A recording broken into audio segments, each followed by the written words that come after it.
സംസ്ഥാനത്ത് മഴക്കാലം ആരംഭിച്ചത് തൊട്ട് പകർച്ചപ്പനിയാണ്. അതിപ്പോഴും അങ്ങനെ തുടർന്നുകൊണ്ടേയിരിക്കുന്നു. ദുരിതം. ഒരു മാസത്തിന്റെ 46 പേരാണ് പനി ബാധിച്ച് മരിച്ചത്. എലിപ്പനി ബാധിച്ച് 28 പേരും മരിച്ചു. പകർച്ചപ്പനിക്കൊപ്പം അമീബിക് മസ്തിഷ്ക ജ്വര കേസുകളും സംസ്ഥാനത്ത് കൂടുകയാണ്. മലിനമായ ജലാശയങ്ങളിൽ ഇറങ്ങുന്നവർ ജാഗ്രത പാലിക്കണം എന്ന് ആരോഗ്യവകുപ്പ് മുന്നറിയിപ്പ് നൽകിയിട്ടുണ്ട്. ഇന്നലെ മാത്രം 9407 പേരാണ് സംസ്ഥാനത്ത് പനി ബാധിച്ച് ചികിത്സ തേടിയത്. മലപ്പുറം ജില്ലയിൽ മാത്രം 1700-ന് മുകളിലാണ് രോഗികൾ. സംസ്ഥാനത്ത് പകർച്ചപ്പനി കൂടുന്നതിനൊപ്പം പനി മരണങ്ങൾ കൂടി വർദ്ധിക്കുന്നതാണ് ആശങ്കയാവുന്നത്. തിരുവനന്തപുരം, പാലക്കാട്, മലപ്പുറം, കോഴിക്കോട് ജില്ലയിൽ 800-ന് മുകളിലാണ് പ്രതിദിന പനി ബാധിതർ. സർക്കാർ ആശുപത്രികളുടെ മാത്രം കണക്കാണിത്. 23 ദിവസത്തിനിടെ 46 പേർ പനി ബാധിച്ചു മരിച്ചു. ഇതിൽ 28 മരണം എലിപ്പനി ബാധിച്ചാണ്. ഡെങ്കിപ്പനി ബാധിച്ച് 3 പേർ മരിച്ചു.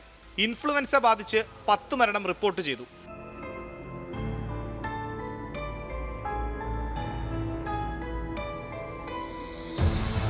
പനി മരണങ്ങൾക്കൊപ്പം ആശങ്കയായി അമീബിക് മസ്തിഷ്ക ജ്വരവും റിപ്പോർട്ട് ചെയ്യുന്നുണ്ട്. ഈ മാസം 3 പേർക്ക് അമീബിക് മസ്തിഷ്ക ജ്വരം സ്ഥിരീകരിച്ചു.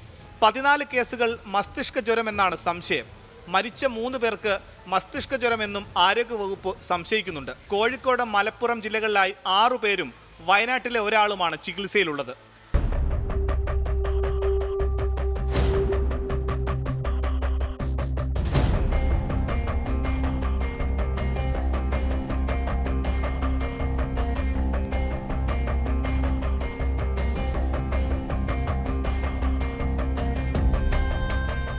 രോഗം സ്ഥിരീകരിച്ച പ്രദേശങ്ങളിലെ വെള്ളത്തിന്റെ സാമ്പിൾ പരിശോധനയ്ക്ക് അയച്ചെങ്കിലും ഇതുവരെ ഫലം ലഭിച്ചിട്ടില്ല.